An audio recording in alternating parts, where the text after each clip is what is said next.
Why? Just why? Why is this happening? Still? How is it worse? I just don't get it. Okay, I kind of get it. Capitalism and all that. Dealership markups are the short end of a stick longer than pseudo-hypoparathyroidism. Sure, it'd be great if you could trust Jason on Facebook Marketplace, but he didn't even bother driving to a Target parking lot to take the pictures of his WRX. He just stuck his phone out his bedroom window at 3x zoom and snapped a couple of photos, and then tried to lie that his Subaru isn't stanced when it clearly is. For most people, shopping for a car these days means shopping for a used car, because new car ownership is gradually reaching pipe dream status, right up there with owning a home or taking Angela White on a date or beating Rufus Shinra on hard mode. And when Facebook Marketplace or Craigslist or any of the other markets fail, you turn to your local dealership because the pickings are slim enough to slide through a keyhole. But we often go to dealerships with the understanding that it's going to cost us, yet you still hope they're going to be reasonable because you yourself are a reasonable person. And maybe that's the problem. You see, I had always operated under the apparently mistaken assumption that dealerships made money mostly on the basis of volume, because the high cost is sort of baked into the dealership experience, so that even when they're experiencing lower than average volume and inventory, they're still making money on the basis of all the extra fees and expense that goes into shopping at a dealership. There's no way to avoid paying more than the manufacturer would charge because the dealership needs to get their spoon in the chili, right?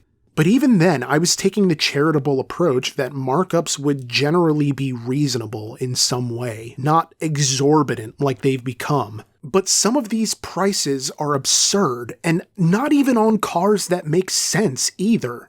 I'm talking stuff like Kia Sportages, Honda Civics, Nissan Maximas. You could go to Disney World and stay in the Galactic Star Cruiser several times over for the cost of some of these monstrous dealer markups. And you could probably afford to slip the cast members an extra $100 to make sure you don't get sat behind a pillar during the dinner show. Did we all get recommended Jenny Nicholson's video? So that's what this month's Roman Report is about. Because if anything is clear about the state of dealerships and their relation to the automotive marketplace, it's that this simply cannot continue. Roman Report at the end of the month, and I make what I want when I feel like discussing cars. So dealer markups seem to be getting worse all the time, and it seems particularly pronounced in the social media era, where word travels faster than the first nut after a 20-year bid in Club Fed. People are comparing notes, and boy howdy is the math not mathing. There's a site called Markups.org, and they source information from users who post the latest markups from dealers in their area, listing the vehicle being marked up, the amount of the markup, and the name of the dealership doing the markup. People are putting these dealerships on blast, and you'll love to see it because they also list the dealerships that aren't doing that to their customers. Nothing better than looking up a Prius and seeing under the markup column a big old goose egg with the words "no markup" with an exclamation point. But while that's not exactly rare, it's far less common than an unreasonable price increase. Jalopnik initially reported on this, and in their research, they found some of the most obscene overpricing you're likely to see anywhere that isn't an amusement park, or in a movie theater, or on Ticketmaster's website. A 2023 Toyota Tundra TRD Pro had a markup of $30,000. A 2022 Ford F-150? $55,655. Both of those pale in comparison to the markup on the EV Hummer, which was $200,000 above sticker. That's $339,999, close to $500,000 for the EV equivalent of a gym rat who swears he can fight even though the muscles are entirely cosmetic. I recently went to Markups.org, and literally one of the first things I see is another Hummer EV running at a $99,995 markup, and then a Dodge Challenger at a cool $100,000 markup. And then a Porsche 911 Carrera running at $164,615 over sticker. And look, I get that the Hummer EV is rare enough, and the gas-powered Challenger was discontinued, and Porsches are famously expensive, but from the cost of these markups alone, you could legitimately get a Maserati Gran Turismo. And this strategy might lead to short-term gains, but research suggests long-term damage to both the dealerships and to the brands being marked up. Automotive researcher GFK Automobility performed a study in 2022 that found that markups can also lead to resentment towards the manufacturer, since aggressive sales tactics, markups, and scarcity means buyers are ending up with cars they didn't really want. And when you end up in your compromise car, resentment is going to build up like plaque in the arteries. Some 31% of respondents admitted that the model they purchased wasn't their first choice, while 30% acknowledged that they had to compromise on features they wanted. The survey also found that 27% of buyers would not pay over MSRP for the same brand again, while 23% said the transaction damaged their perception of the brand they purchased. Additionally, 34% claimed to have paid, quote, fees they had never heard of before, end quote. This more or less coincides with a study released last April by the United States Bureau of Labor Statistics, which traced the increase in prices to, what else? The pandemic. Quote, SEC financial data show that the share of markups in a vehicle's retail price increased by 140.9% during the pandemic, rising from an average of 4.9% in 2019 to an average of 11.5% in 2022. In total, profit margin increases were responsible for 34.7% of dealerships' total increase in revenues from new vehicle sales. End quote. However, to play devil's advocate for the dealerships, the report also notes that the markups themselves had less of an impact on the overall consumer price index. Quote, given that the new vehicles account for 4.3% of the overall CPI, the transmission of dealership markups to consumer prices contributed roughly 0.3 to 0.5 percentage points to the overall 15.6% increase in the CPI from December 2019 through December 2022. End quote. Regardless, an increase is still an increase, and in a way, it made sense that this would happen in the wake of the pandemic. People weren't going places. They weren't buying things. A dark veil was draped over the world, not that we could see it since we were all stuck inside for the most part, but it was totally there. And once that veil was lifted, people were ready to make up for lost time with their wallets. It got to the point where it seemed like people didn't even know that they were paying sticker or more. It was like Hank Hill. Maybe they thought they were getting a deal, or maybe they simply didn't care that they were paying sticker or higher, because post-pandemic human psychology was like a nationwide spring break vibe. People were going overboard with expenditures because they were sick of being stuck inside and not being able to do anything. It's like splurging on a vacation after finishing marriage counseling. Like, oh, we were good. We did the thing. We did the good thing. We deserve this. We deserve a treat. So that was obviously part of it, but another aspect was the inventory issue, because demand was now sky high, yet there was a global chip shortage that kneecapped new car production.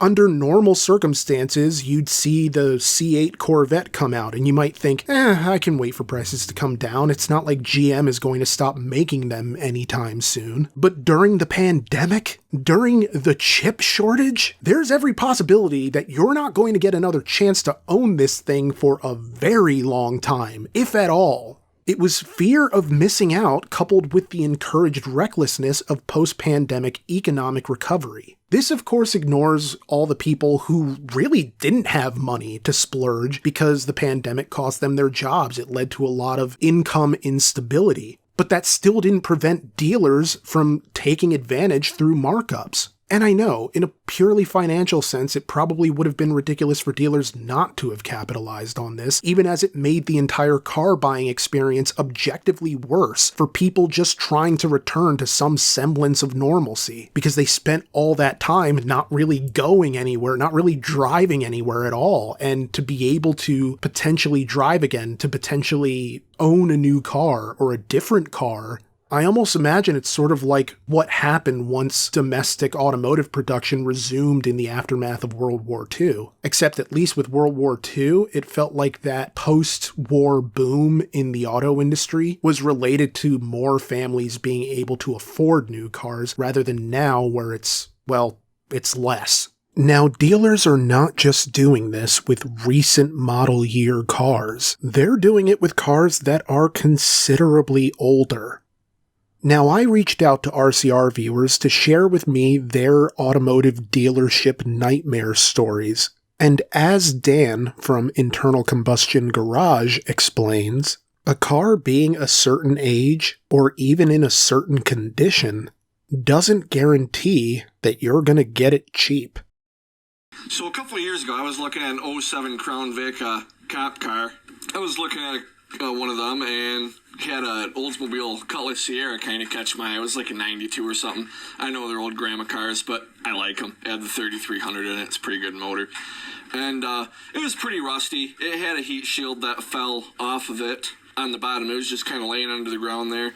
I test drove it just to see what it was like. It had bad wheel bearings and everything, but 235,000 miles on it, and he wanted $4,000. This salesman wanted $4,000 for like this 30-year-old Oldsmobile that had a lot of miles, literally falling apart, rusted to hell, and the wheel bearings were shot in the back. So, yeah, that was fun. I ended up going to the auction like a couple weeks after that. It was there at the auction and sold for about $350. But don't think for 1 second that electric vehicles are somehow immune from ridiculous markup fees. If anything, the EV Hummer goes to show that the premium on electric vehicles tends to increase the amount of ridiculous fees. Hi, Nick. So this is my shady car dealership story. So most people know that if you buy a new electric car and you qualify for all the right stuff, you can get a $7,500 tax credit from the federal government. And the way that works is the dealer takes that money off the price of the car, and then the IRS sends the dealership a reimbursement check for the discount. What a lot of people don't know is that they also have a program for used electric cars. And so I was shopping for a used EV and trying to find a dealership that would actually be willing to do all the paperwork to do this discount, because most dealers are lazy and they just want to sell pickup trucks. They don't care about selling used EVs. So finally, I found a dealership that had a used EV and that said on the ad, qualifies for the federal EV tax credit. And one stipulation for the used EV tax credit is that the car has to be priced $25,000 or less. And so this car was listed for $24,999, and I'm talking to the salesman on the phone, and I'm like, what's the price out the door going to be? Because the car's listed for $24,999. Does that mean, out the door it's going to be like $21,000? And he goes, oh, let me go talk to the finance manager. So he comes back and he says, no, the price out the door is $25,000. And I said, okay, but to qualify for the used EV tax credit, the car has to be priced $25,000 or less. So $25,000 minus $4,000 means it should be $21,000, plus some fees and stuff out the door.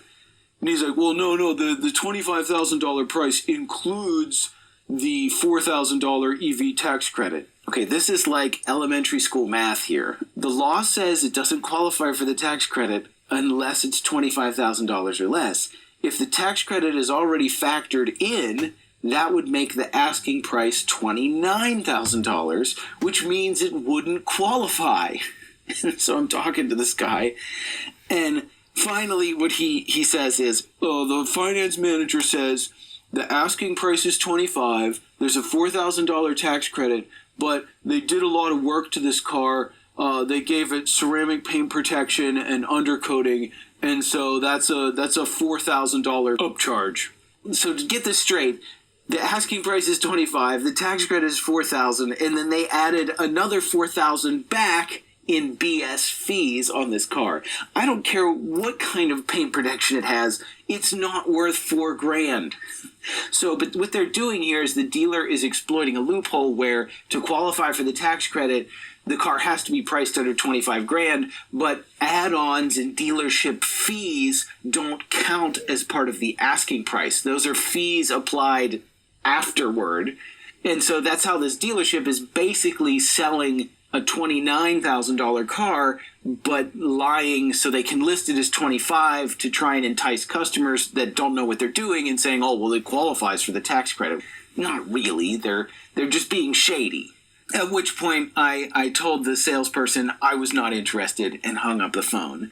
And later when I was talking to my dad, he gave me a little piece of wisdom. He said, most of the time, salespeople are stupid. It's the finance office who are the crooks. And that's not the only ridiculous experience with regards to electric vehicles and dealerships. Here's one more story. Hey Nick, so my friend and I were recently at a CarMax and we were trading in his POS Chevy Spark. Or actually I think it was a Sonic. I don't know the difference between the two. Anyways, we were trading it in and we traded it in. We ended up he had a 2023 Chevy Spark and it was like a 4-door version. Sucked. You know, he knew nothing about cars. I got him into it and showed him, was like, okay, let's try to trade in for this Acura. I swear to God, we finessed CarMax out of an Acura. We traded in that Sonic or whatever for $14,600 into an Acura that was only $19,000. It's a 2017 TLX. And CarMax turned around and somehow convinced some poor soul to buy a, 20,000 some mile 2023 Chevy Sonic or whatever for $14,600. This car has got not even 10 cubic feet of space. Like it is a clown car. I cannot believe someone paid $19,000 for it new, but some poor soul at CarMax spent their hard-earned dollars on that damn thing. Of course, what's actually kind of stunning about all of this is that it isn't even like most dealers are doing this. Like, most dealers, I feel, aren't gouging their customers left and right, but just enough of them are doing it to upset the apple cart of fiscal responsibility. If you take away markups, it would appear that the car market isn't the disaster you might think. In fact, a Kelley Blue Book report last April found that new car prices had fallen below sticker for the first time in nearly 2 years. And yes, while the Bureau of Labor Statistics found that increases in car and truck prices contributed to overall consumer inflation, the 15.6% increase was actually less than the 60% increase in stuff like the price of eggs. But whether or not it's an epidemic, markups are still happening frequently enough for the United States Federal Trade Commission to step in with a proposed Combating Auto Retail Scams, or CARS, program. The law would mandate transparency from dealers about all the fees included in the sale price and protect consumers from being forced into features and services tacked on by the dealer, so that even if it's advertised and included in the listing price, you can't be forced into having those add-ons outright. At least that's my understanding.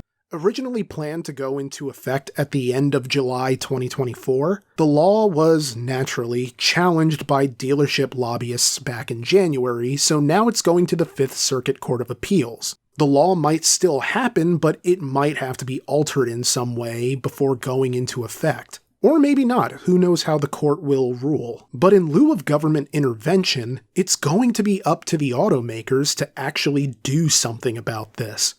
Which is kind of what happened. because it got to the point where both Ford and General Motors issued letters in 2022 threatening to withhold their most popular vehicles from dealers found to be price gouging. Now, to some, it may have been an overreaction, but honestly, it's kind of necessary because long-established brands like Ford, Chevrolet, Toyota, they can't really afford to have dealerships making them look bad. People will see a markup and, in some cases, blame the automaker. Like in the survey mentioned above, this leads to consumers trusting the brand less or deciding against return business in the future. Automakers have to rely on dealers to maintain the integrity of their brand because they can't really sell direct to consumer. Why? Well, it's because according to US law in most states, it's illegal. Yes, there is a ban on direct sales of automobiles in the United States from automakers to consumers. The law is basically a holdover from the 1930s when legislation was enacted to protect dealerships from internal competition from automakers. It made sense at the time because dealerships often acted as the middleman, an intermediary between the automaker and a consumer base with no real awareness of the automaker's brand. Dealers were critical in the infancy of the automobile's expansion because they brought that awareness of the brand and its products to regional consumers through their dealerships. You could argue that without dealerships, many brands wouldn't have had a prayer of getting traction in certain regions in the United States. So the law protected these dealerships from automakers deciding that once their brand was established in a region, they didn't need the dealership anymore and could take it from here. But there have been arguments that this law is outdated and allows dealerships to act with impunity when it comes to pricing out consumers. Now, states with total bans on direct-to-consumer sales, at least from what I could find, include Alabama, South Carolina, New Mexico, Virginia, Kansas, Louisiana, Texas, Wisconsin, Nebraska, Iowa, Oklahoma, Arkansas, and Connecticut, although Connecticut does allow direct leasing. And in the same vein, there are some exceptions across the United States, but most of them apply only to electric vehicle manufacturers like Tesla. Like in Texas, where a direct-to-consumer purchase is treated as an out-of-state transaction that is then shipped to Texas. Tesla was also able to find a loophole in New Mexico by opening a store in the Mohegan Sun Casino on tribal land. Virtually every state has some kind of law on the books that at least limits direct sales if they don't ban them outright. Just a few seem to have no restrictions, although I couldn't find a definitive list to tell me whether or not some restrictions still remain.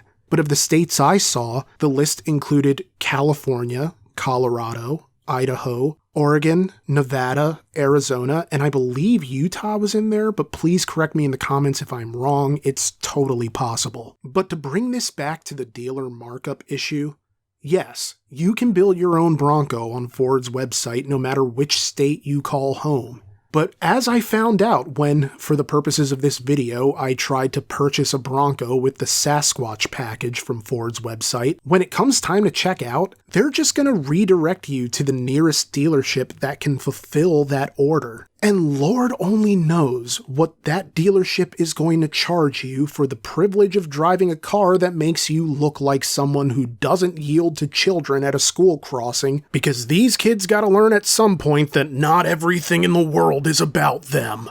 On the one hand, there's something to the notion that you reap what you sow when you go for a high-cost model with an expensive trim level. But you also run into the problem of dealers creating the illusion of fair pricing by marking up a car initially with the goal of reducing that price closer to MSRP later, so that there's still a markup, but it creates the impression to consumers that they're getting a deal on a desirable trim level. I understand paying a little more for a limited run, low production number vehicle. But some of these prices, man, I don't get it. Especially when some of these markups are 75, 80, 90, 100% MSRP of the vehicle the consumer is trying to buy. Like, what are we doing here? I'm sure somebody in the comments will correct me because I can't think of any at the moment, but What other industry does this? And by that I mean, what other industry does it to this level of expense? Because the only thing I can really think of are amusement parks, where a $1 or $2 bottle of water suddenly balloons to like $7, $9, $12. That's egregious. But by the same token, you're not spending the next 5 years paying off that bottle of water. You know what I mean? I have to believe that at some point this is all just going to crater, with people getting sick of dealerships. Ideally, the car community would be able to support some level of intermingling so that you could buy off of Facebook Marketplace and trust you were getting a good deal. You could trust you weren't being given a lemon either through deceptive foreknowledge or through ignorance. But you really have no way of knowing. So in lieu of dealerships, sometimes people go to other online market spaces that provide some level of transparency that a dealership doesn't. It's why you see people going through sites like Bring a Trailer and Cars and Bids and Hemmings to provide some sort of intermediary that isn't a dealership, that also includes detailed accounting of the car's service history with photos and videos of its current condition, and a presumably honest accounting of its flaws. Ultimately, you're being given the tools to make a decision on whether or not it's worth your bid. There will always be bad faith actors in any online space, but at least it feels like more cards are on the table this way than in a dealership. And yet, even in this case, the dealership still has the advantage since you can actually test drive the cars, and they're likely going to be lower mileage anyway. However, it's getting to the point where you're better off going to online retailers and auction sites. At least with a high reserve price, you're not going to get a nasty surprise on the invoice. But the question remains. How do we avoid being taken for a ride on the dealer markup merry-go-round?